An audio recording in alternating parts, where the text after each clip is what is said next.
नमस्कार प्रणाम भैया, हम वीरेंद्र यादव बीरू आ हमरा साथे जुड़ गई बन हमार छोट भाई गुंजन सिंह। बड़ा सुंदर गवैया भी हवन, एगो बहुत बढ़िया एक्टर बड़न। आप लोग एक्टिंग के इनकरा देखले हो, जा हमरा वीडियो में कई बार रह चुकल बड़न। आज इनकर इच्छा भइल हटे कि एगो गीत सुनाई है आप लोग के, तो ये आप लोग के गीत सुनाओ। तना प्रेम के मारल बड़न, तो प्रेम से संबंधित ही गीत इनकरा से सुनल जाई। गुंजन भाई, कोनो प्रेम से संबंधित ही गीत सुनाओ हमारा दर्शकन के।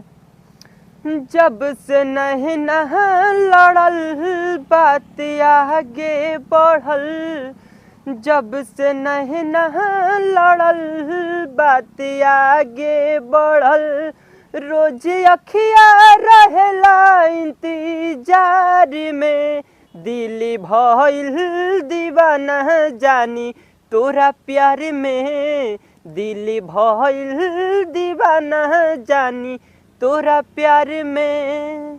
बहुत बढ़िया, लाइक करब जा आ कमेंट करब जा, बताइब जा कमेंट में कि गीत कैसन लागल।